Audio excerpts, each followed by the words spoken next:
I would argue any product, B2B, B2C, like if it's got to be fixing something or meeting some sort of need, either like there's some sort of problem that we're addressing.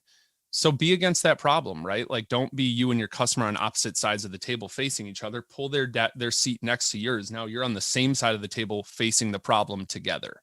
Yeah. I think that when you have that, output goes up, quality goes up, you become more aligned, and it does better for the business, which ultimately you can't serve your customers well if the business isn't profitable or growing or somehow able to get more and more resources to serve them, right? It's really hard to, if it's not evolving or, you know what I mean? Like that sort of thing, like even just being able to have more free time to talk to more customers happens when we're making money. So at the end of the day, this is a business, but making more money also helps your customers. Finding out who your audience's sources of influence are.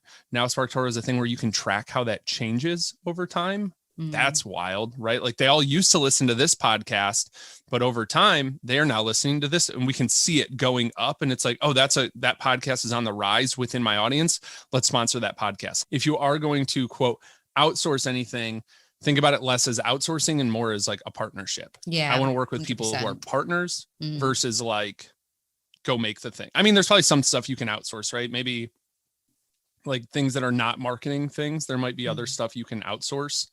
Right. Like, I don't know, creating like an events booth or maybe there's some, like I worked at a web design agency. I was the SEO director there for a couple of years and we outsourced some, like we had a like offshore team that did some dev stuff for us on our own things. So there's pieces of that. But I think for the most part, if we're talking marketing and especially digital, look for partners.